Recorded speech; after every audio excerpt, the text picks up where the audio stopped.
Estamos ao vivo, então queremos dar uma boa noite, que coisa linda, divina e maravilhosa. Nós estamos aqui com a Web Rádio Estação da Luz, a sua rádio que emana paz aqui de Natal para todo o planeta Terra. E a Web Rádio Estação da Luz, ela tem um apoio institucional da Casa Espírita de Emanuel, do Pronto Socorro Espiritual Fabiano de Cristo, do Pronto Socorro Espiritual Maria do Pão, do Grupo Caritativo São Francisco de Assis e, lógico, do Movimento Espírita aqui do Rio Grande do Norte. E hoje é sábado, hoje nós teremos a presença do nosso irmão Enzo Obama, lá de Cascavel, mais precisamente da Sociedade Espírita Caminho da Luz, e ele vai falar sobre um tema muito integrante e maravilhoso, que é a tal da reencarnação. Ela é uma correção, ela é uma evolução, enfim, o que é realmente, de fato e direito, a reencarnação, não só para os espíritos, mas também para os leigos. Então, é esse trabalho que nós vamos fazer agora e queremos dar uma boa noite todo especial ao meu irmão Enzo, mais uma vez aqui com a gente, meu amigo. Muito obrigado. Oh, meu querido Tavares, meus queridos irmãos do Rio Grande do Norte, a minha terra natal, né? Todos aqueles que acompanham a Web Rádio Estação da Luz nos seus diversos canais, pessoal depois no YouTube, que vão ter acesso pelo YouTube. Para nós é que é uma grande honra podermos fazer parte dessa família e cooperarmos assim com Kardec, né? Buscando em Kardec o esclarecimento e consolo para as nossas dúvidas, para as nossas dores, né? A orientação correta para o nosso crescimento espiritual e, como consequência, o encontro com Jesus e o abraço com Deus. Muito bem, meu amigo. Adorei o encontro com Jesus e o abraço com Deus. É uma trilogia fantástica, né? Mas nós somos uma web rádio espírita e um programa espírita. E a gente aqui no planeta Terra pede autorização, a permissão. E a autorização e a permissão tem um nome de prece, de oração. E nós gostaríamos muito que você pudesse ser o portador da nossa rogativa ao Mestre Jesus em forma de bálsamo, em forma de prece. Por favor, meu amigo. Muito bem, vamos, como comumente fazemos nos nossos momentos de encontro, Jesus nos disse e nos prometeu, e acredito profundamente nessa promessa, de que quando 2 ou mais estivessem reunidos em seu nome, ele estaria no meio deles. Então, vamos tentar reforçar um pouco mais o nosso pensamento em nosso Mestre Jesus, e possamos, estando diante dele, dizer: querido Mestre, aqui estamos reunidos por diversos mecanismos, especificamente pelas ondas da internet, assim como prometeste que estaria junto conosco, nós te pedimos que esteja conosco nesse momento para nos inspirar, para nos ajudar, para nos consolar diante da nossa ignorância, da nossa fragilidade. Por isso pedimos permissão a ti, querido mestre, e estendemos esse pedido ao nosso Pai maior, ao nosso Criador, que permita que os anjos guardiões, que os bons espíritos, que os espíritos que coordenam a divulgação da doutrina espírita possam estar conosco, nos inspirando, nos orientando, para que a mensagem não sofra nenhum abalo, nenhuma falha em função das nossas fragilidades. Rogamos aos amigos espirituais que possam, atendendo a essa determinação do Mestre Jesus e do nosso Pai, estar conosco. E que as vibrações de amor e fraternidade que possam ser geradas neste encontro possam se estender a todos aqueles que necessitam do amparo, do consolo, que nos seus lares, que nos lugares, em qualquer lugar que se encontrem e que necessitem de consolo, possam essas vibrações, estas energias, chegarem até eles e consolá-los, e aconchegá-los, pois que esse, de fato, é a representação da presença do Cristo conosco e em nós. Por isso, antes de tudo, te agradecemos, Senhor, pela oportunidade de estarmos contigo. Por isso, dissemos, muito obrigado, Senhor.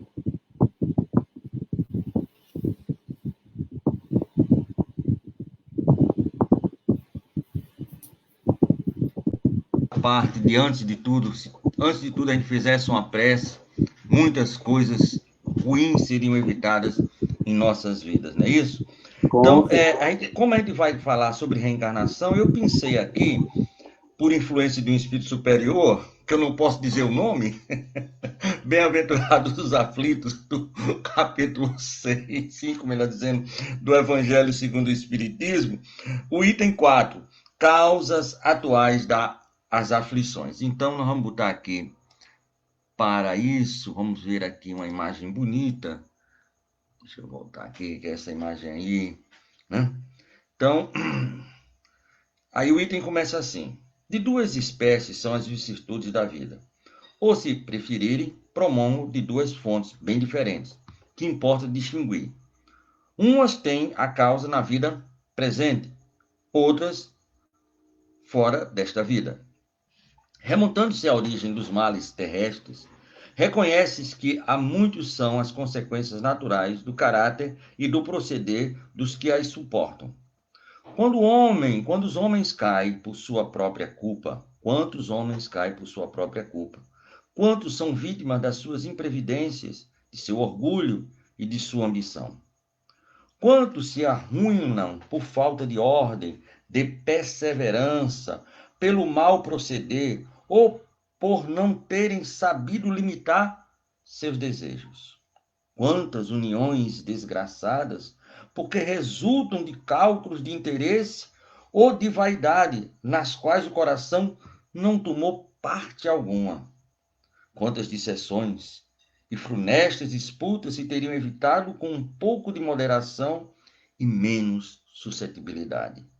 Quantas doenças e enfermidades decorrem da intemperância, dos excessos de todos os gêneros? Quantos pais são infelizes com os filhos porque não lhes combateram desde o princípio as más tendências? Por fraqueza ou indiferença, deixaram que nele se desenvolvesse o germe do orgulho, do egoísmo e da tola vaidade, que produz a secura do coração. Depois, mais tarde, quando colhem o que semearam, admiram-se e se afligem da falta de deferência com que são tratados e da ingratidão deles. Interroguem friamente suas consciências, todos os que são feridos no coração pelas vicissitudes e decepções da vida.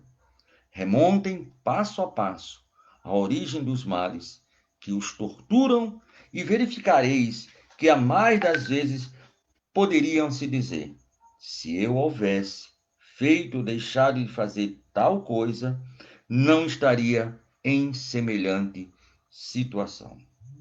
A quem então há de o homem responsabilizar por todas essas aflições, senão a si mesmo? É feita uma pergunta.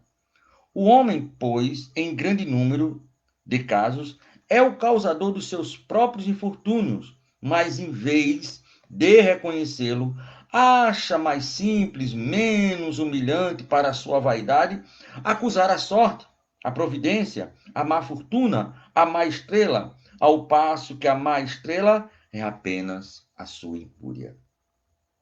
Os males dessa natureza fornecem indubitavelmente um notável contingente das vicissitudes da vida. O homem as evitaria quando trabalhar para se melhorar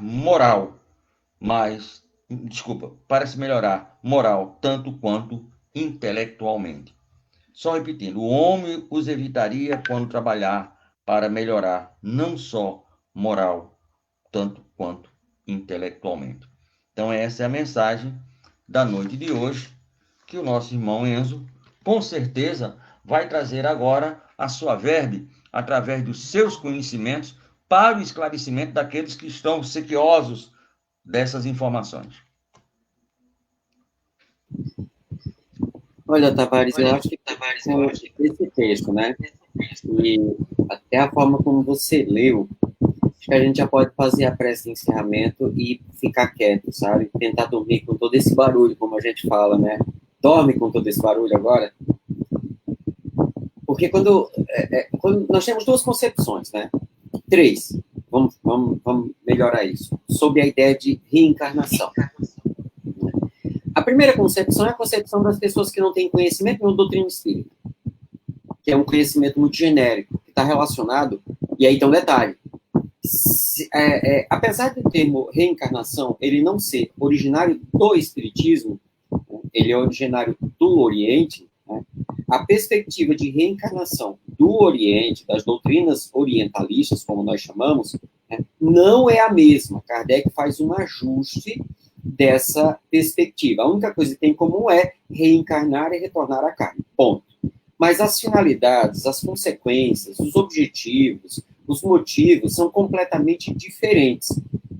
Por isso, qualquer ideia que eu crie dentro de doutrina espírita relacionada à reencarnação, que tenha o mesmo olhar das doutrinas orientalistas, eu acabo tendo alguns problemas doutrinários, certo? Por exemplo, e aí quem estiver nos assistindo agora, vamos começar a pensar. Né? Gosto muito, como aprendi com Kardec, né? Com Kardec, com Sócrates, desenvolver raciocínios que nos façam a pensar, a meditar, sem trazer uma resposta pronta, sem trazer uma coisa redondinha, pronto, pega isso aqui como se fosse um compromisso para passar uma dor de dente. Não. Doutrina espírita é algo que merece uma reflexão e um processamento, porque a ideia é criar uma reconstrução de significados na gente. Esse é o grande sentido da ideia de transformação moral que Kardec nos traz, de reforma íntima que os espíritos pós-Kardec trouxeram, essa reconstrução do entendimento da realidade existencial, de quem eu sou, de qual o meu destino, de qual a minha origem, da minha relação com Deus, da minha relação com os outros espíritos. Vamos só lembrar que isso é que está lá na base como o entendimento da doutrina espírita, seu objetivo enquanto ciência. Estudar a origem, a natureza, o destino dos espíritos e as relações que existem entre eles. Então, se eu não fizer essa reflexão, eu vou só memorizar a informação do que os outros me trazem, e aí eu acabo endeusando pessoas, e isso não convém. Isso é meio problemático. E aí, se por acaso, no meu entendimento, quando eu aplico a palavra reencarnação, eu vinculo a essa palavra duas coisas. Primeira delas, pagar. Pagar por quê? Porque eu estou devendo. E estou devendo por quê? Porque, no nosso caso, a gente faz a ideia de que fiz coisas erradas. Fiz coisas erradas, então eu estou devendo, eu preciso pagar. Então, o que eu passo hoje é pagamento do que eu fiz errado no passado. Então, essa é uma perspectiva que é complicada. Apesar de que os fatos que são usados para exemplificar isso são fatos reais, mas a interpretação dos fatos gera uma ideia equivocada do objetivo da reencarnação. Então, primeiro equívoco que nós introjetamos no nosso entendimento foi esse. É de que eu reencarno para pagar. Ou eu estou aqui para pagar o errado que eu fiz do passado. Numa perspectiva de castigo, que não é a mesma concepção da que a doutrina espírita nos apresenta dessa palavra. O segundo entendimento é o entendimento dos espíritas que têm uma certa ideia, que têm uma certa lógica, que já estudam, que já leem, mas precisa também ser observado com certa atenção, que tem a ver com essa ideia de pagar o que fez errado no passado. E é muito comum, por exemplo, eu lembro que quando eu comecei a estudar, e eu tinha essa concepção, porque foi a que eu aprendi, antes de ter um melhor olhar da obra kardeciana, de trazer os ensinos de Kardec para o meu entendimento, que eu olhava uma pessoa, por exemplo, com uma determinada limitação física, determinadas crianças que nasciam com determinados transtornos mentais, e eu ficava pensando, o que será que essa pessoa fez no passado? Deve ter sido muito ruim, deve ter sido um general nazista, deve ter sido um general romano, né, que matou gente demais, e agora está nascendo desse jeito aí para pagar o que fez de errado, para, né, essa concepção de que a gente tem que castigar na dor, fazer sofrer, que é para o camarada pagar. E eu lembro que o que me fez, assim, ver que alguma coisa estava errada, é que eu lembro que eu estava na casa de um amigo, né, um amigo muito querido, que eu aprendi muito, né, e ele estava falando comigo assim, você conhece o meu netinho? E eu, não, nem sabia que você tinha neto. Pois é, minha filha teve agora, né, e tal, já está com um ano e pouco, eu disse, mas olha só, esse tempo todo a gente não conversa. Ele disse, pois é, Enzo, foi um presente que Deus mandou para a gente. Olha, pense numa criança que transformou a vida de todo mundo da família. E o que coisa linda, coisa maravilhosa. Pois é, a gente via brigando. Por exemplo, eu com minha filha, a gente nunca se entendeu. Depois que esse anjo nasceu, olha, acabou as brigas, acabou a discussão. Eu vou dizer uma coisa, nós aprendemos a amar e nos respeitar. E eu disse, que maravilha, preciso conhecer essa criança. E aí, quando ele disse assim, não, a minha filha está chegando daqui a pouco, quando a filha chegou, era uma criança com síndrome de Down, num grau avançado. Eu olhei assim, eu vi, primeiro, quando eu era preconceituoso na ideia, e eu disse, meu Deus, eu estou muito equivocado no meu entendimento. Porque eu entendia que as crianças que nasciam com certas limitações, elas estavam pagando coisa do passado. E aí, conseguir despertar amor no coração das pessoas, só almas sublimes conseguem fazer isso. E eu tive que rever toda a minha ideia sobre processo reencarnatório. E eu disse, eu estou tudo errado. Eu vou buscar isso aonde? Infelizmente, eu não fui pegar romance, eu fui pegar Kardec. E aí eu vi o quanto eu tinha lido errado, entendido errado essas concepções. E o terceiro... Meu amigo, deixa eu só falar uma coisa. Não é só você, não. Fosse só você, eu dava um jeito nessa ideia extremamente preconceituosa dessa possibilidade que você falou. É você, mais um bocado, e principalmente nós, que também temos isso. A gente fica admirado e tem que voltar, como você falou, para ver Kardec. Eu devo ter estudado alguma coisa errada, passou alguma coisa em branco. Diga o que foi que passou em branco aí para a gente, meu amigo. Eu também quero saber. Eu lhe digo o que é. Porque, assim, uma das coisas que eu gosto muito de Joana, né, ela trabalha com a ideia de ressignificação. Por quê? Olha, a maioria de nós teve contato, ou tem contato com a doutrina espírita nessa encarnação. Né? Alguns privilegiados já tiveram contato já na primeira geração ali com Kardec, né? Só que tem um detalhe, eu tenho uma amiga, né, que ela viveu a época do espiritismo nascente junto com Kardec. Né? Estava lá, participando das reuniões e tal, e hoje está reencarnada num trabalho assim, afinco pela doutrina espírita, e o quanto ela sofre, porque sabe que ela foi do grupo dos que bagunçaram a doutrina pós-Kardec, então ela hoje está no meio das pessoas que deram sequência a essa bagunça, e ela se angustia tanto, e ela tem lembranças, sabe? É a angústia de ter bagunçado a ideia, e está hoje lá tentando consertar, né? Aí a gente começa já a perceber o seguinte, será que o que eu fiz de errado eu estou aqui para pagar ou eu estou aqui para consertar? Mas vamos pensar nisso, vamos pensar. O grande problema é que nós estamos tendo contato com a doutrina espírita agora. Nós construímos uma concepção, o nosso querido Adalberto lá, né, coordenador da Associação de Divulgadores Espíritas lá do Japão, Alvanira aqui do Paraná, nós temos em nós, introjetados na nossa base de entendimento, uma concepção de céu e inferno muito consistentes. Muito consistentes. Nós, por exemplo, e nós fizemos um teste há pouco tempo com os grupos de estudo que nós coordenamos, né? Você realmente acredita em anjo guardião e em obsessor, ou você acredita em anjo e demônio? E aí, na leitura dos textos de Kardec do Céu e Inferno, nós passamos fazendo uma análise crítica, nós vamos dizer que o nosso entendimento ainda é de anjo e demônio. Lidamos com o obsessor como se fosse um demônio, lidamos como o anjo guardião, como um anjo, aquele ser, sabe, celeste, que não tem acesso a ele e tal. Isso está muito forte na nossa cabeça. E nessa concepção de inferno, que está muito forte na cabeça da gente, olha, a gente olha o nosso lar como um céu. As pessoas assim, eu queria ir para nosso lar, será que eu consigo ir para nosso lar? Será que eu consigo ir para o céu?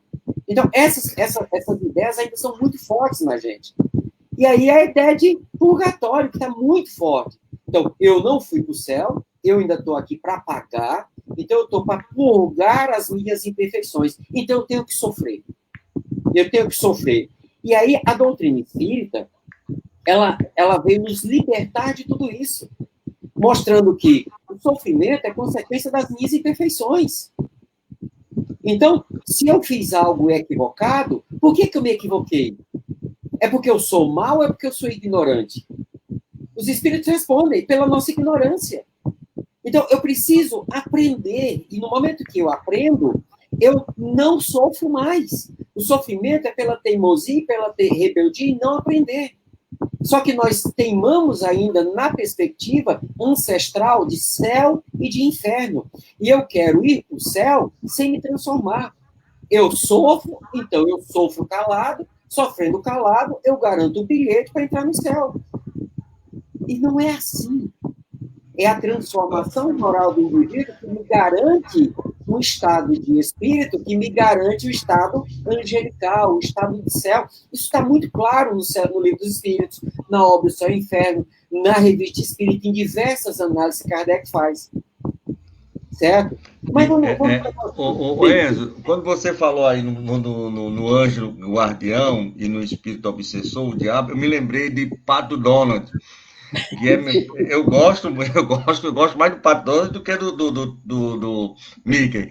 E tem um desenho que ele está querendo fazer o mal, aí aparece um diabinho do lado e um anjinho do... A gente já tem essa ideia. É muito difícil a gente sair desse patamar. É muito difícil. Exatamente. E aí é o seguinte, para a gente entender o que é reencarnação e por que reencarnação acontece e o que acontece nas reencarnações conosco, eu preciso entender por que a gente encarna. Aí tem uma questão que quem acompanha os nossos estudos já decorou, já sabe de qual, que a gente sempre vai a ela, que é a questão onde Kardec diz o que é a reencarnação. Por que a gente encarna? Primeiro, a encarnação é uma imposição. Para quem gosta de dizer que no espiritismo não tem imposição, tem sim. Tem umas coisas que não tem como escapar, tá certo? Imposição faz parte do processo de evolução. E nós encarnamos por dois motivos. O primeiro, na experiência biológica, vinculada a um corpo físico, eu passe pelas experiências, pelas dificuldades da experiência humana, e nessas dificuldades eu desenvolva as virtudes do Evangelho. Então, eu sou colocado, por exemplo, diante de pessoas incompreensivas para que eu possa desenvolver compreensão. Eu não vou desenvolver compreensão só lendo um texto sobre compreensão. Eu desenvolvo compreensão sendo compreensivo. E aí, se por acaso a vida coloca Tavares no meu caminho para que ele seja um professor de compreensão? E como é que ele vai agir e ensinar compreensão?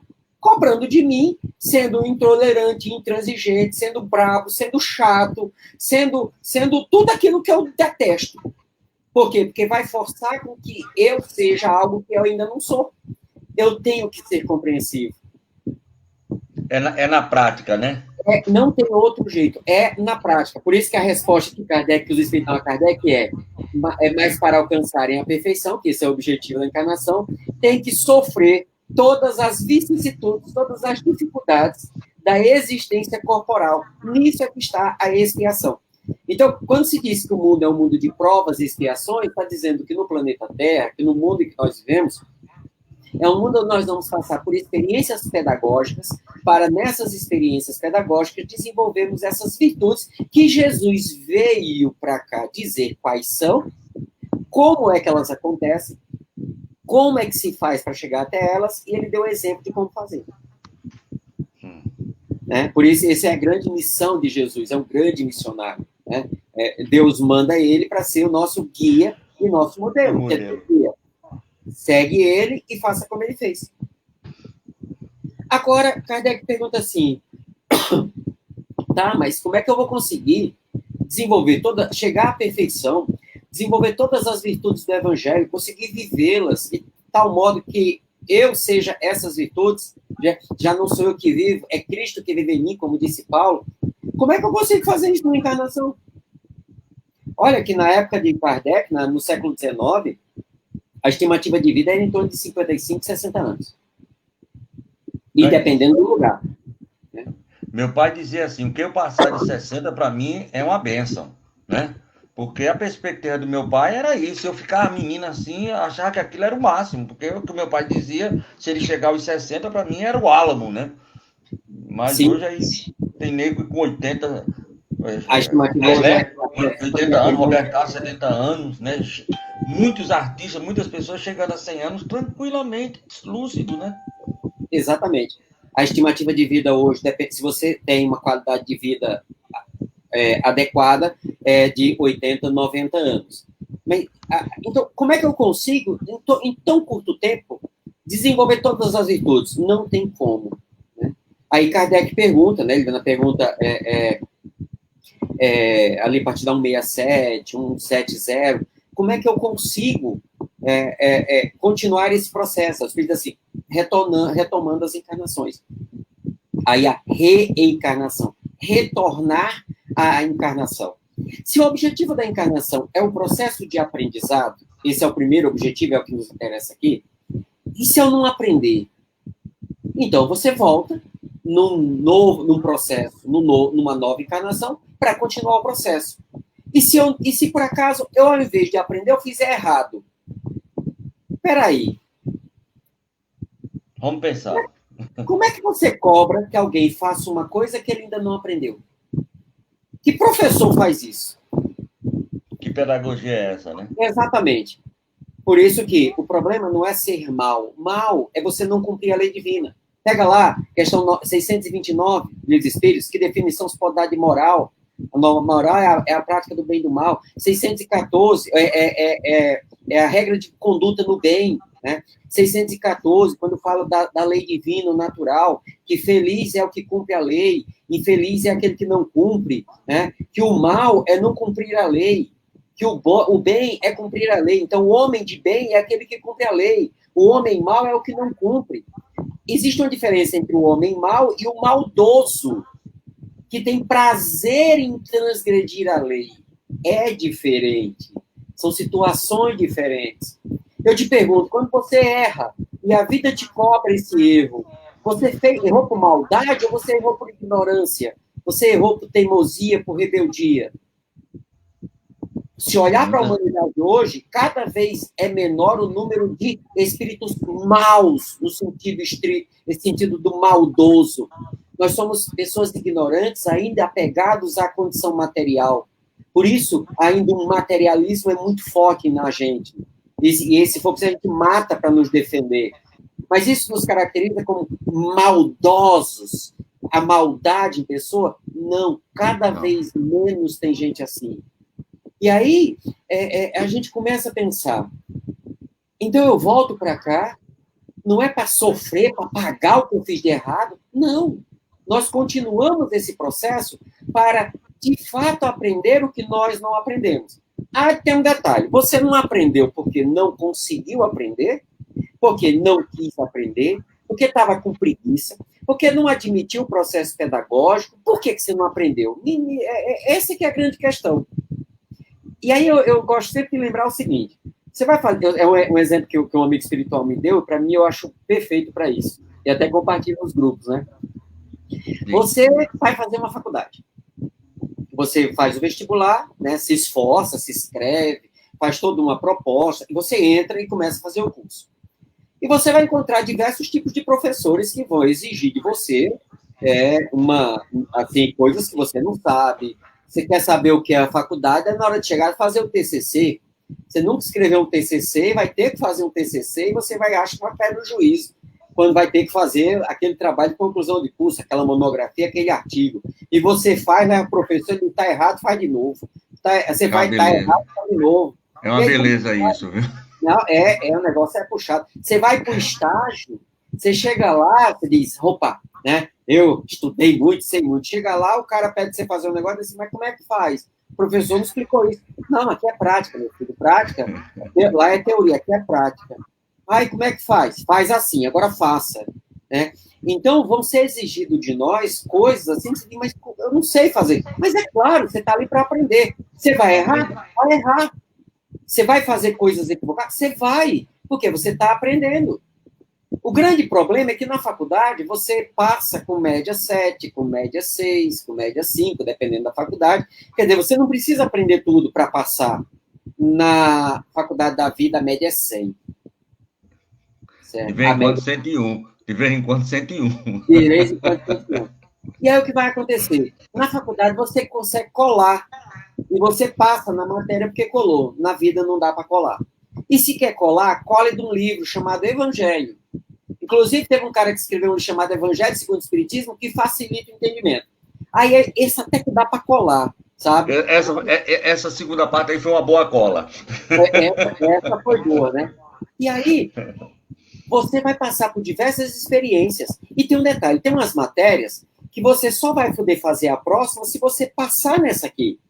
Por exemplo, a matéria perdão, ela começa, ela tem uma matéria pré-requisito para você fazer a matéria perdão, né, para você conseguir passar na matéria perdão, que é a matéria tolerância. Se você não passar na matéria tolerância, você não vai conseguir passar na matéria perdão. E às vezes você já está fazendo a matéria perdão e não consegue passar.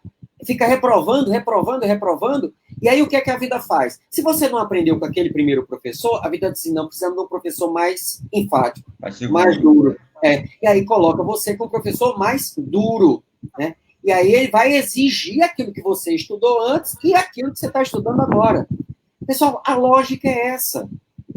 A questão é, não adianta fugir do aprendizado. Essa questão do professor tem uma situação que a mim pareceu muito engraçada. Eu passei uma situação parecida, eu vou contar outra que é mais engraçada, que é assim, é aquele camarada que casa, e aí aconteceu a seguinte situação.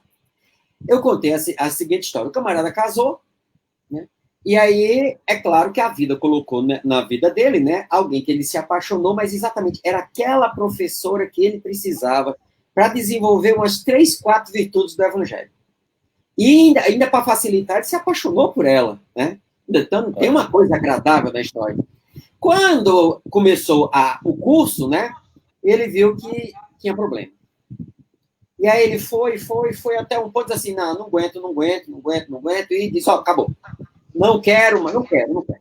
Acabou o amor e tal. O que é que ele fez? Ele encerrou o processo pedagógico que ele mesmo tinha. Ele trancou a disciplina. Aí a vida diz assim, tá, mas se ele trancou a disciplina que ele vinha aprender, então não faz sentido ficar. Peraí, mas aí para ter que matar ele, para passar um tempo, para voltar de novo, isso vai demorar um tempo, para facilitar, vamos matricular ele em outra matéria, né? Só que agora a gente pega uma outra professora. E aí o Oswaldo diz assim, mas ele não vai querer se matricular, porque ele vai olhar para a professora, vai olhar a mesma característica, ele vai querer dizer, não, a gente disfarça, né? E aí ele encontra uma pessoa que tem tudo que ele sonha. E aí ele agora. Se matricula nesse curso e começa a fazer o curso. 6 meses depois, até as frases são as mesmas. Eu contei essa história para dizer assim, quando você tem que aprender, você vai aprender. Né? Aí, quando terminou a palestra, eu estava sentado assim, uma amiga chegou e disse assim, ô Enzo, você não sabe o quanto você me esclareceu. E eu, por quê? Ele disse, porque é o seguinte, meu irmão, aquele que você contou aconteceu com o meu irmão. O meu irmão se casou, só que ele casou com uma pessoa que ninguém gostava. Só ele. Quer dizer, ele está iludido, e não sei o quê. E ele casou e nós ficamos torcendo para acabar o casamento. E aí, quando ela botou as unhas de fora, e realmente ele não aguentou, porque ninguém. A gente sabia, a gente conhecia ela. E sabia que não ia dar certo. Aí agora eu entendi. Era para ser professora dele, né? Era. Aí disse, pois é. Aí acabou o casamento. Tudo bem. Aí nós temos uma amiga, uma irmã, desde a infância e tal, e eles começaram a namorar. Quando eles começaram a namorar, todo mundo ficou feliz. Disse, pronto, agora... Ele acertou. Ele acertou, é nossa amiga, a gente conhece e tal. Enzo, você parece que contou a história dele. 6 meses depois, a gente não conhecia mais aquela pessoa. Ela ficou pior do que era a primeira. Inclusive, ela fez o nosso irmão ficar com raiva da gente. Quando a gente observa isso, assim, não, é porque ele não pagou. Não, é processo de aprendizado. A vida, ela tem um trabalho que vocês não têm noção para organizar. Para organizar os professores, para organizar. Olha, eu preciso nascer com determinadas limitações físicas que vão me impor experiências necessárias para a minha transformação moral. Eles têm que procurar a família que tem a genética propícia para aquilo, para serem meus pais. Aí convidam, olha, você pode ser pai dessa criatura teimosa, que ele não aprendeu de jeito nenhum, ele quer aprender agora, vocês podem ser pai? Não, vamos ser os pais dele. Aí você nasce e você tira o juízo daqueles que estão fazendo um favor para você. Grande. Para que você possa crescer e se inspirar. Olha como muda a perspectiva do processo reencarnatório. Né? Eu vou sugerir, pessoal, pegue lá no capítulo 4 do Evangelho, né? Que é o ninguém poderá nascer ninguém poderá ver o reino de ver o Deus reino de Deus se nascer de novo. No item 25, né, Kardec pergunta assim, é um castigo a encarnação e somente os espíritos culpados estão sujeitos a sofrê-la? Leia lá a resposta.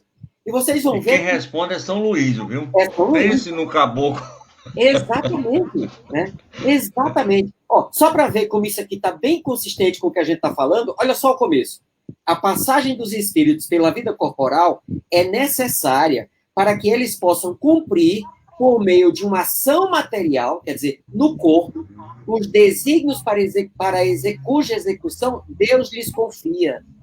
É necessária a bem deles, visto que a atividade que são obrigados a exercer lhes auxilia o desenvolvimento da inteligência. Quer dizer, você vai ser tolerante. Por isso Deus bota criaturas sem noção no seu caminho. Você precisa ser paciente. Deus bota aquele chefe sem noção no seu caminho. Você precisa ser econômico, então bota aqueles filhos gastadores no seu caminho. E assim sucessivamente. As pessoas certas para te ensinar aquilo que você não aprendeu ainda. É um processo de amor, não é um processo de castigo, como a gente entende. Quando Kardec trabalha a palavra castigo, e traz a ideia de castigo e punição, é porque a gente precisa ter um nome para as coisas que acontecem. Então, qual é a consequência da transgressão à lei divina? Olha, a palavra que Kardec adota é uma palavra do francês, que o professor Sérgio, que vive aí em Natal, lá da filosofia da UFRN, o cara que entende muito o francês clássico, Enzio, a palavra castigo que Kardec adota, tem a origem da palavra castier, que é castidade, casto, castidade. Quer dizer, o castigo aqui é aquele ato que vai ajudar com que o indivíduo se torne casto, se torne sagrado, se torne santo. Acabou a ideia de punição, agora você vai pagar. Não. Agora no mármore quente do inferno, né? Como diz alguns, né? Bom, isso quem nasce em Natal, na época do verão, quem nasce aqui em alguns estados, Cuiabá. Nem precisa. A cidade da minha esposa aqui do Paraná, que é Paranavaí, Foz do Iguaçu, que é aqui a 150 quilômetros, meu amigo, é quente, igual o mármore do inferno. Então, aí essa é a ideia, né? Essa é a ideia. Né? Mas eu queria só fazer essa introdução, e eu sei que tem algumas perguntas. Você quer? Vamos ter algumas perguntas? Vamos botar aqui. Nós já temos aqui algumas perguntas, que inclusive já passamos para você. Quem está avisando agora, o pessoal está, graças a Deus, respondendo. E é o César Fialho. Todo e qualquer defeito físico e mental são sempre de causas de vidas passadas?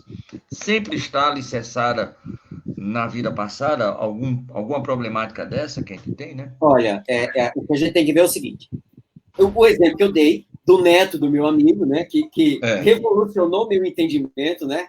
Não, ele não nasceu com aquelas limitações porque ele fez alguma coisa no passado ou porque ele tem que aprender nessa vida. Não, é um espírito realmente, é um espírito familiar, de alto nível evolutivo, que se propõe a nascer numa condição que vai unir toda a família. Então, essa era a missão daquele espírito. Eu tive a oportunidade, que me chamou tanta atenção, de, seguindo as orientações de Kardec, convocar com o anjo, conversar com o anjo guardião desse espírito, e ele trouxe essas orientações, né? Para mim foi assim, foi revolucionário o entendimento, né? Então, não, nasceu com aquelas limitações físicas, orgânicas. Eu tive a oportunidade também de analisar outras situações de pessoas com paralisia cerebral, né? Aquelas pessoas que às vezes estão num nível tão grave de paralisia que ela só mexe os olhos. E às vezes o organismo chega a estar torcido, né? E aí são espíritos que necessariamente, há os casos sim, de que a pessoa nasce com aquelas limitações em função de desequilíbrios mentais, porque são espíritos que estão muito enlouquecidos, aí em função do seu comportamento em vidas passadas, que voltam para o corpo, e nesse corpo tem uma reorganização, a carne ajuda essa reorganização. São aqueles casos. Então, sempre não. Tem a ver com o processo de aprendizado, certo? Com o processo de aprendizado. Obviamente, olha só, vamos imaginar uma situação hipotética. Hoje, olha, eu sou de uma época que se eu sofresse um acidente, eu perdesse uma perna, eu me sentiria a pior pessoa do mundo, porque eu me sentiria um inútil. né? Eu tinha amigos que aconteceram isso, e olha, isso era terrível para eles, porque eles achavam que agora ia fazer o quê? Não tem mais as pernas e tal. Hoje, a pessoa que sofre um acidente, olha, quantas pessoas estão ganhando medalhas nas Paralimpíadas e se tornaram atletas, encontraram sentido existencial depois que sofreram um acidente, tiveram amputações. E aí se vê, são pessoas que encontraram sentido existencial. Elas não tinham sentido existencial. Então, nós vamos ver que determinadas limitações físicas, elas acontecem como instrumentos, é material didático para o meu processo pedagógico. Por isso, nada acontece por acaso. E aí, aquele texto que você leu no início, chama muita atenção que muitas causas de problemas atuais que nós enfrentamos não tem relação com o passado, tem a relação com as escolhas e as decisões que eu tomo no presente. Então, realmente, a resposta é: temos casos? Sim. Todo caso? Não.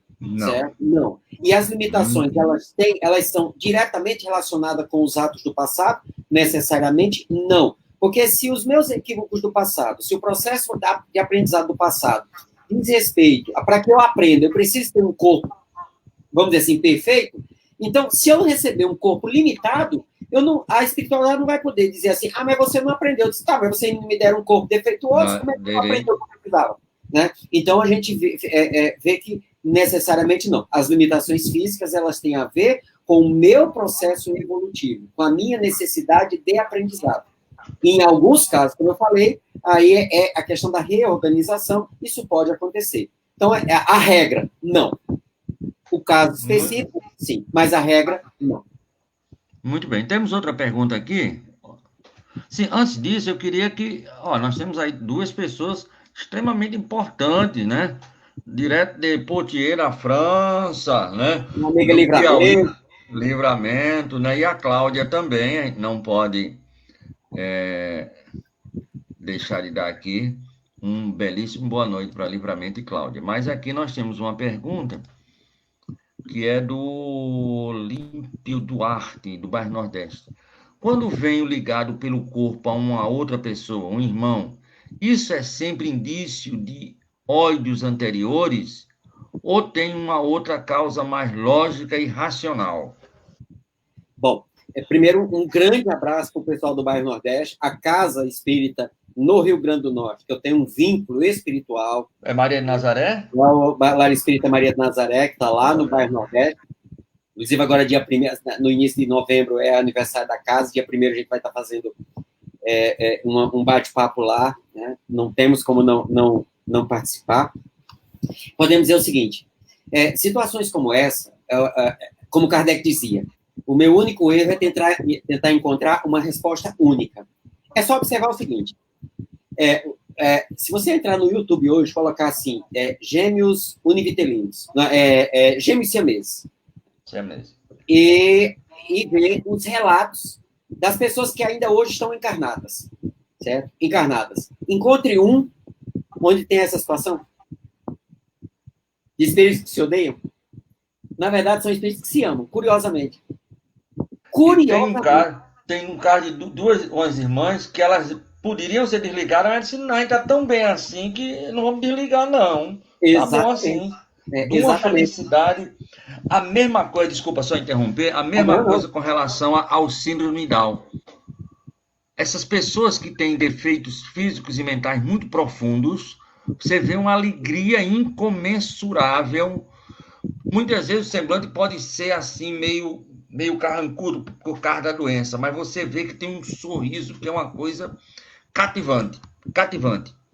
Inclusive, hoje, nos estudos mais atuais, nem se considera mais como doença. Né? Olha. No estrito sentido, nem se considera mais como doença. Né? Porque vamos imaginar, há 20 anos atrás, você não podia ter uma pessoa fazendo entrevista, um síndrome de Down, fazendo... Isso era, desculpa a expressão, porque isso é da nossa época, era um peso morto. Não é isso? O resto da vida e pronto. E hoje, amigos, os caras estão virados aí como diz o outro, fazendo tudo que você possa imaginar. Então, é uma evolução também, né? Eu aprendi, depois que eu comecei a fazer essa análise, eu passei a perceber, e aí eu passei a analisar os casos, para ver se também não era uma conclusão, sair do 8 a 80, né? Então, primeiro você tem um olhar assim, não, tá todo mundo pagando a bobagem do ano passado. Aí sai pro outro, não, todo mundo é santo, todo mundo é anjo, não. E aí eu passando a analisar, para ter, como a questão, assim, uma ideia mais racional, mais lógica, dentro da fé raciocinada que Kardec nos propõe, o que eu tenho percebido é que os casos que eu acompanhei, realmente, tem aquelas situações onde você se aproxima do indivíduo, você tem um vidente do seu lado, o vidente olha os obsessores terríveis, é aqueles casos. São alguns casos. A maioria dos casos, o vidente chega perto e eu pergunto assim depois, e aí?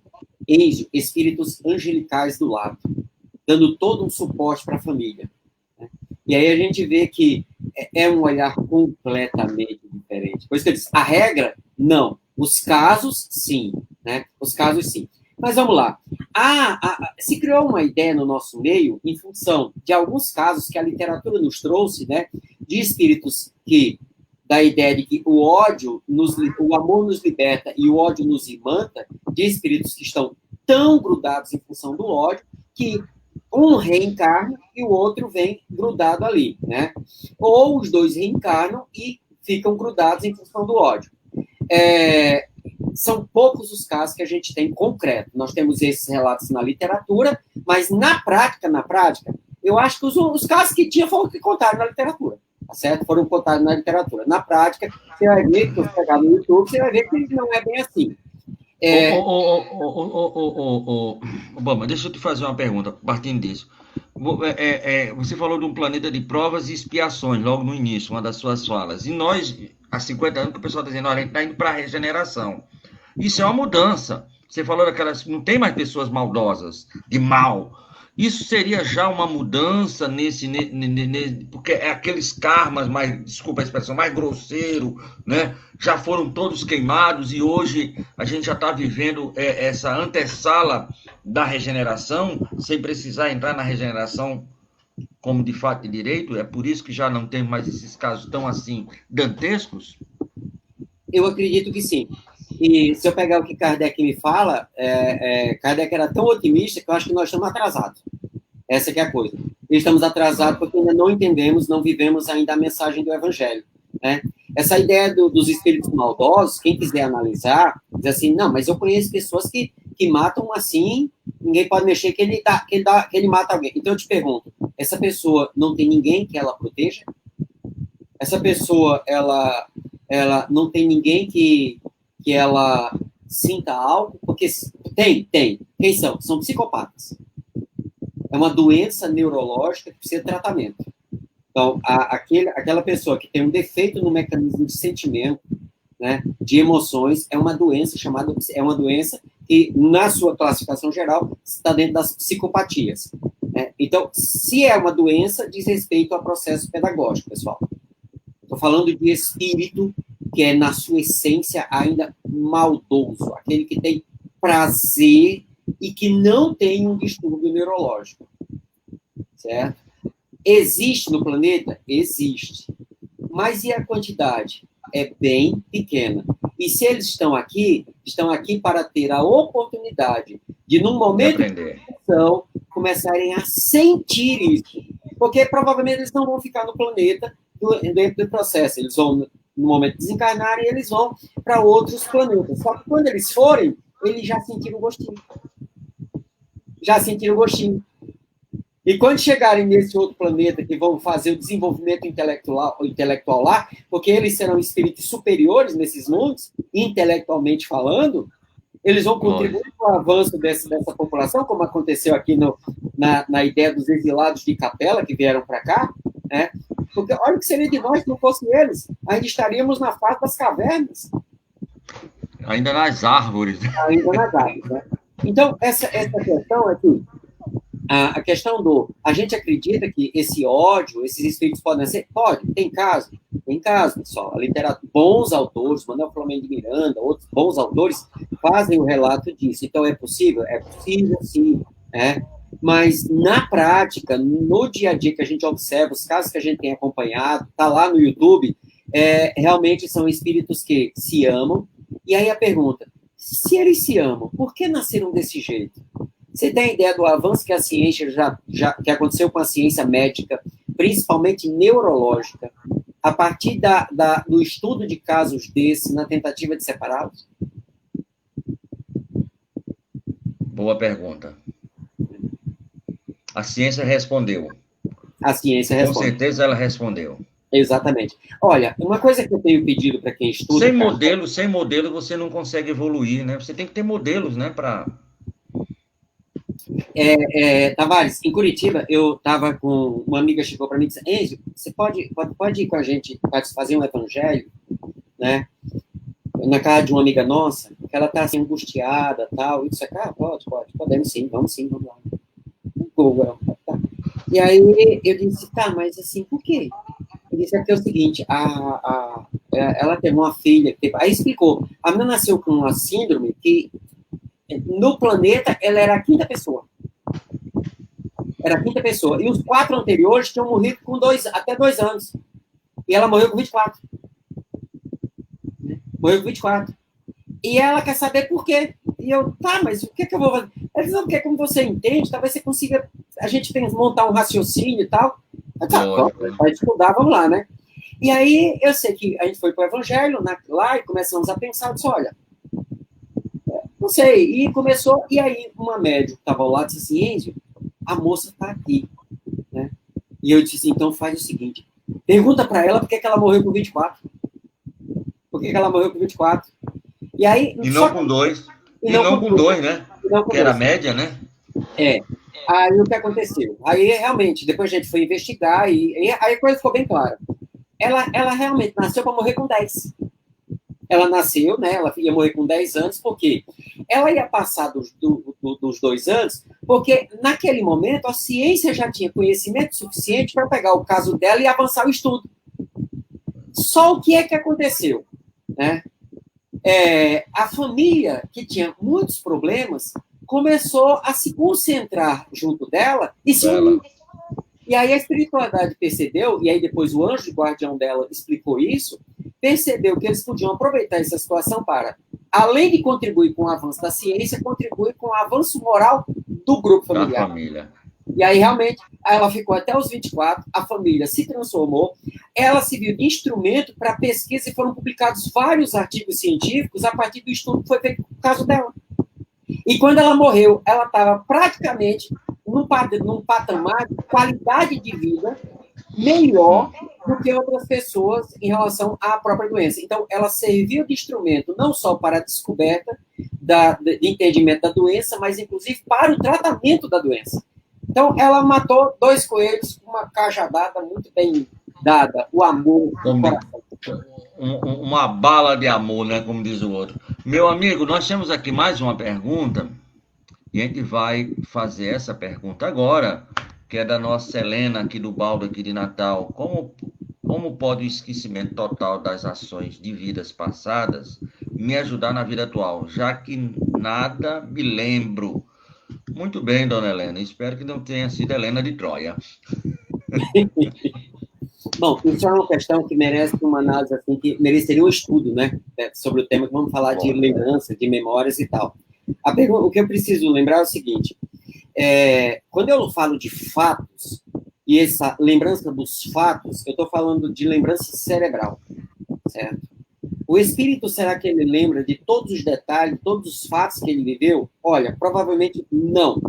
E por que não? Porque eles não fazem a menor importância. E por que não fazem importância? Porque por que você encarna? Você encarna para desenvolver virtudes. E aí, desenvolvendo a virtude, o importante é a virtude. Tavares, você sabe escrever? Sei. Sabe? Você lembra quando foi que você aprendeu a escrever? Lembrar, sim, não, mas eu me lembro da minha primeira professora, Ritinha, até hoje eu tenho carinho por ela, foi ela, Olha, eu ir para a casa dela. Tá, mas você não sabe o quanto você foi importante agora, porque você não lembra do processo, você não lembra da sala de aula, assim, você pode até lembrar da turma, mas você não lembra de você aprendendo, mas você lembra da sua professora, os sentimentos, o significado disso. Esse é que é o detalhe. Aí, o que é que nós lembramos como espíritos? As experiências, não os fatos. E é por isso que Kardec diz que quando nós reencarnamos, nós trazemos as tendências do passado. Você não lembra que foi inquisidor, mas você tem um prazer enorme em queimar pessoas. Você sente um prazer em fazer um churrasco. Tá, mas por que prazer nisso? É a tendência. Isso é lembrar do passado. Nós não lembramos de fatos. E se eu estou apegado a fatos, certo? Vamos lá. Quando o espírito superior dá uma comunicação numa reunião mediúnica, ele não conta fatos. Ele conta experiências. Um obsessor conta fatos. Um espírito superior não. É a grande diferença. É onde a gente pega um e outro. É a grande diferença. Então, lembrar do passado não contribui em nada em relação ao que eu fui. A experiência, sim. Você sabe que você tem 2 filhos. Um você ama desesperadamente. Outro você tem, sabe, tem alguma coisa. E aí a gente diz assim, eu devo ter matado ele no passado. Ou ele me matou no passado. O fato não importa. Você não tem o afeto necessário por ele. É isso que é importante. E é isso que você precisa trabalhar. O fato é secundário, é irrelevante. A experiência. É provável que tiveram uma experiência que não foi uma experiência que deixou uma resposta de agradabilidade. Certo? Agora, a vida está dando a oportunidade de você transformar a experiência e ela ser agradável à sua percepção. Esse é o sentido. Por isso que eu não tenho que me preocupar com o que eu fiz, o que eu deixei de fazer no passado. Qual é a experiência? Como é que você se sente quando alguém te critica? Como é que você se sente quando alguém te diz um não? Como é que você se sente quando alguém te elogia? Esse é que é o ponto. Certo? Porque se você recebe um filho na sua casa, você faz tudo o que ele quer, dali a pouco, você leu isso no texto de Kardec. Está lá. Não é de agora, está lá, está escrito no texto que você leu na introdução. Os tiranos domésticos, a gente pensa que são só os adultos. Não, os tiranos domésticos têm 5, 4, 3, 2 anos, tem 3 anos de idade dentro de casa, certo? E aí você está aparecendo, a criança faz uma coisa errada e você ri. Quer dizer, você está endossando que tem um amigo nosso que diz assim, são verdadeiros terroristas internacionais. Não, eles são nacionais, estão na sua casa. E aí, o que é que faz? Aflora o tirano do passado naquela criança, que não tem controle ainda sobre o seu organismo, e vai usar das mais cruéis vantagens dentro da sua casa.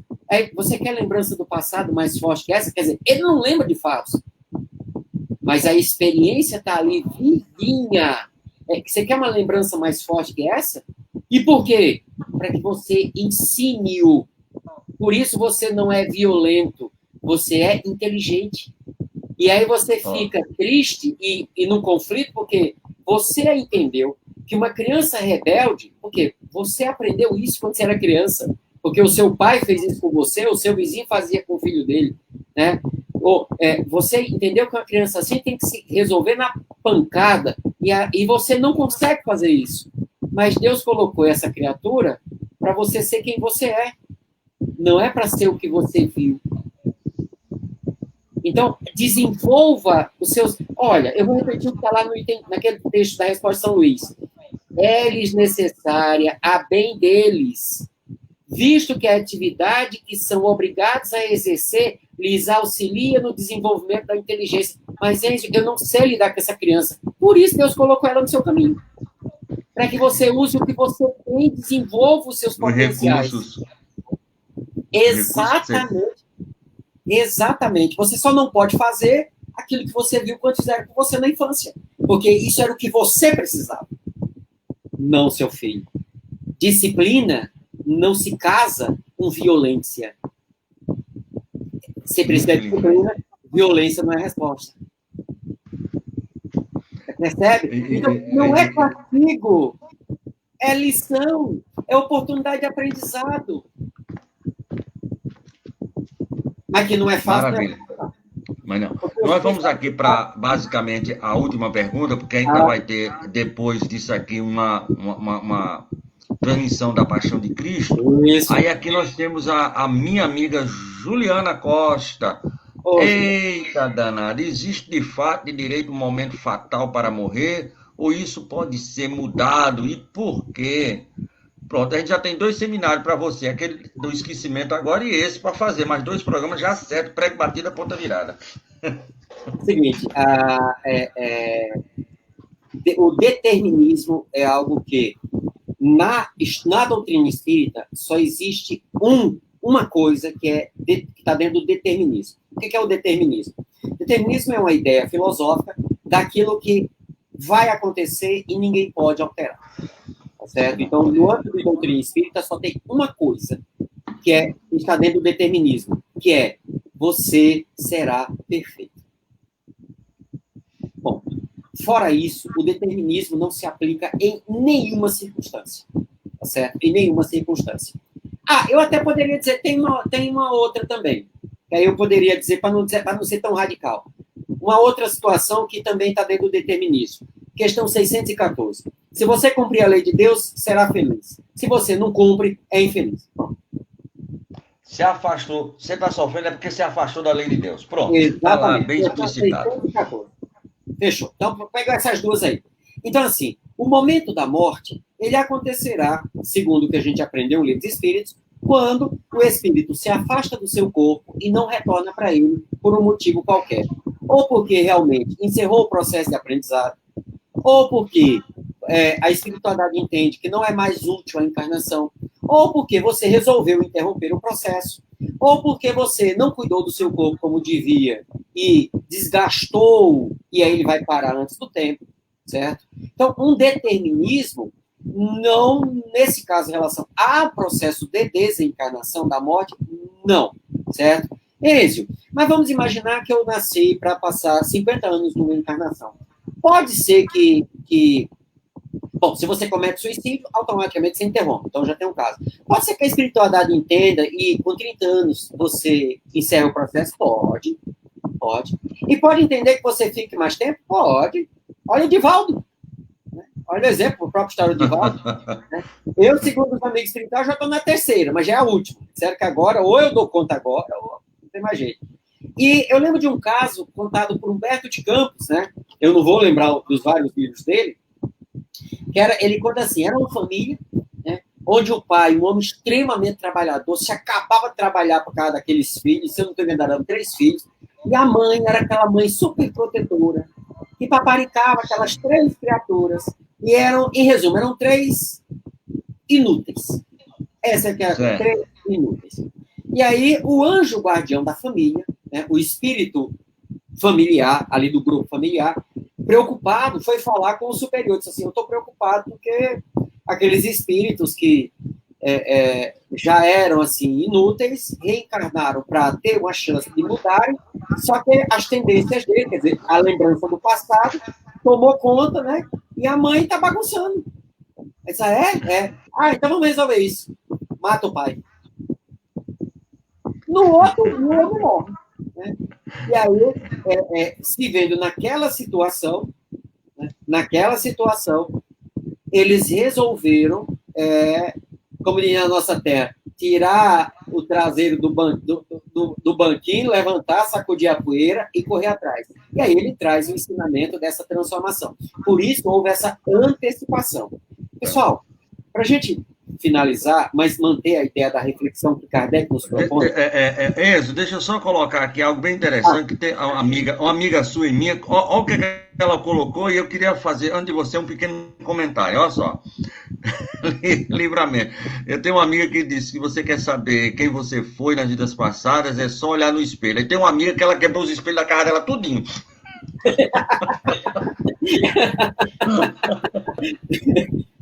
Mas Livramento. Você quer saber quem você é? Certo? Quem foi no passado? Pergunta quem você é agora.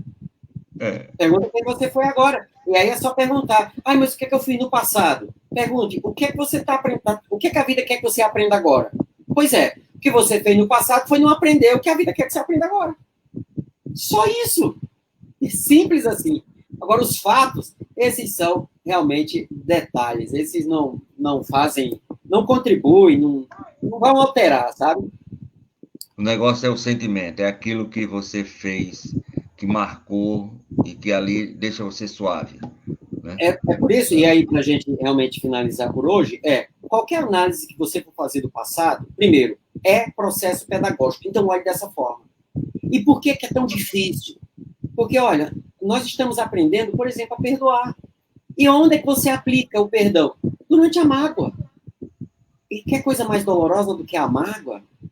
Então, Deus escolhe alguém que vai colocar no teu caminho, e essa pessoa, ela não nasce para te magoar. Ela nasce para ser quem ela é.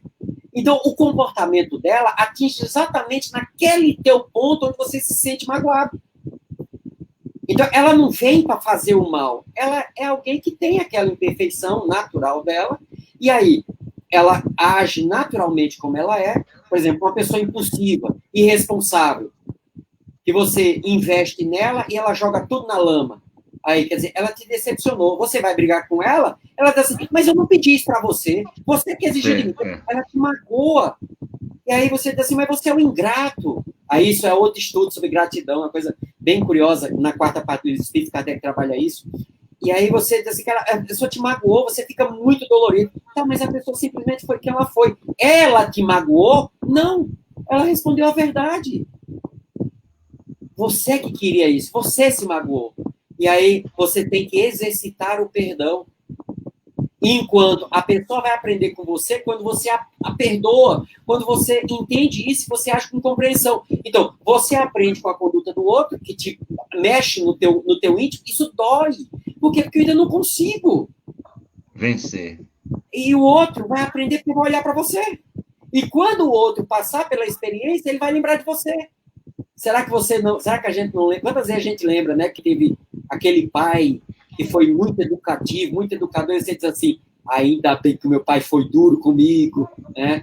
E aí agora você sabe como lidar com seu filho, né? Não sendo duro, mas sendo educador, sendo um pai amoroso e tal, né? Então, olha, a gente mudar esse olhar. Que aí a reencarnação passa a fazer todo o sentido real. É um processo de amor divino por nós, nos colocando no processo de transformação que nós precisamos. E aí eu deixo o meu agradecimento, o meu abraço dessa grande oportunidade de estarmos hoje aqui aprendendo com Kardec, né? Muito bem. E vivenciando com você. Uma das coisas que eu queria falar desde o início, algo que você falou aí 2, 3 vezes, das experiências. Kardec fazia muito.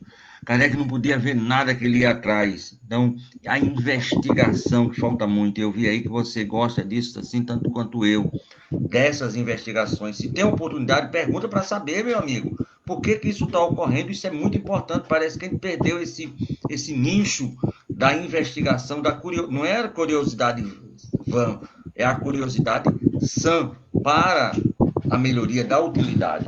Não é isso? Na revista Espírita, Kardec fazia isso. Tinha uma dúvida, ele chamava o anjo guardião da pessoa e conversava assim, mas eu vi essa situação, assim, o cara morreu, fez isso, assim, e por quê? O anjo guardião que sabe tudo da pessoa.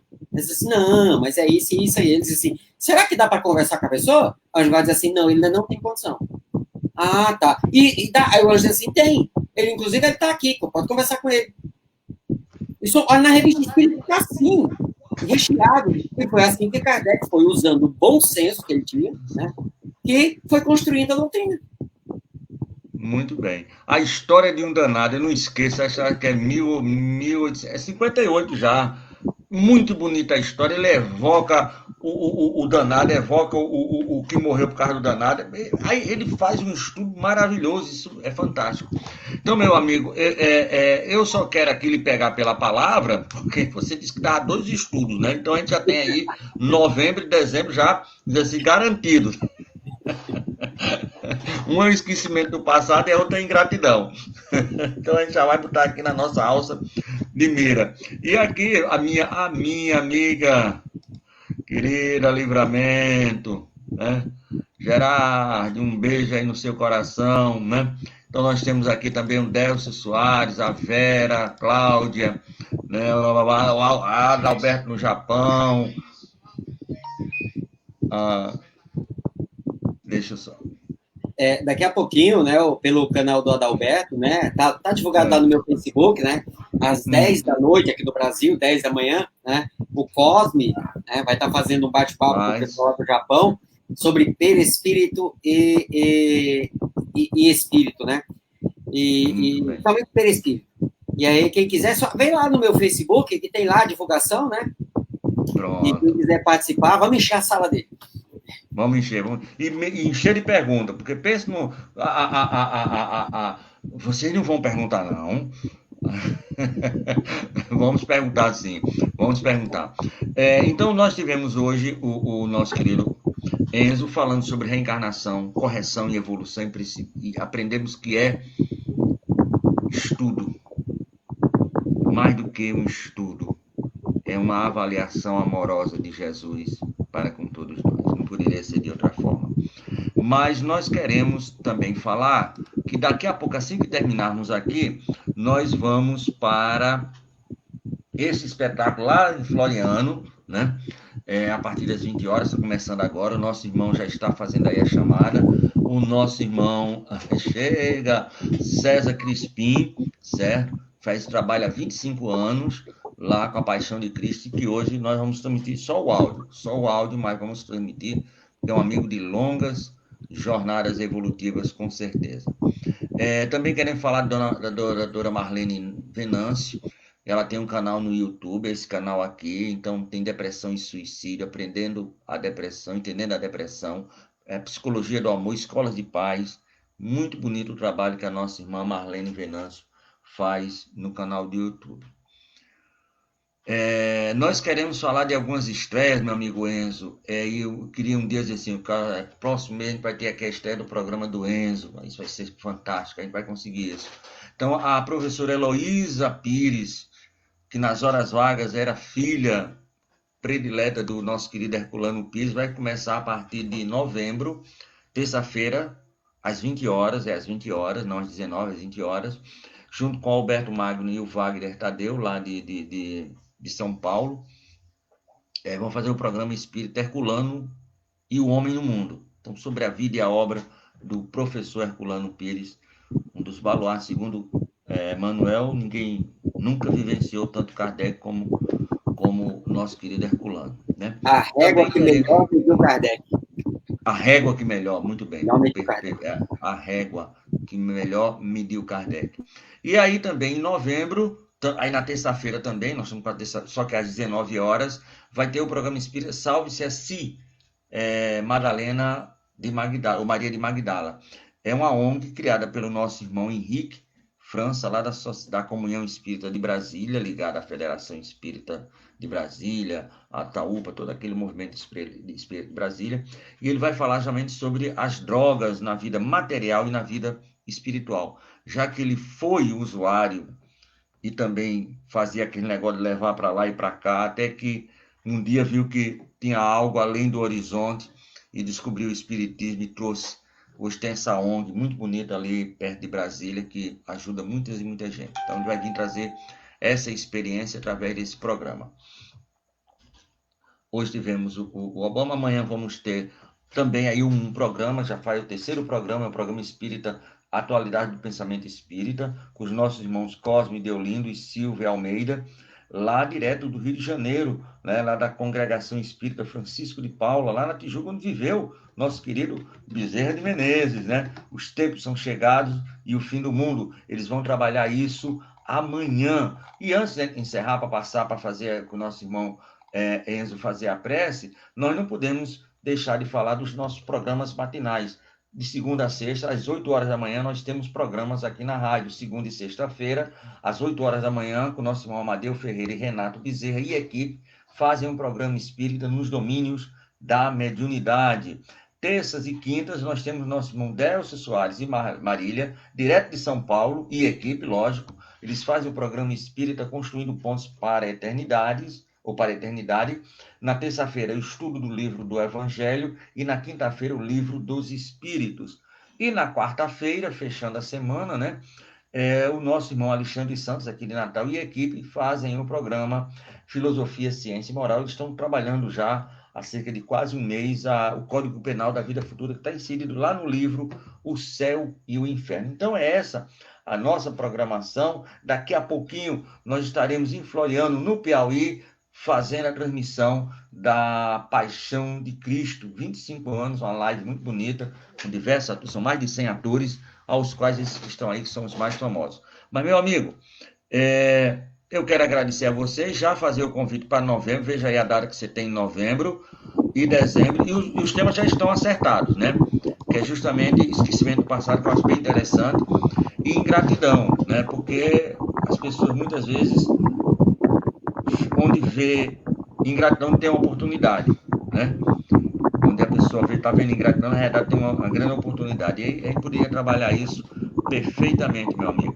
Mas eu queria convocá-lo para a prece de encerramento, brindando aí todo esse trabalho que nós fizemos hoje. Muito bem.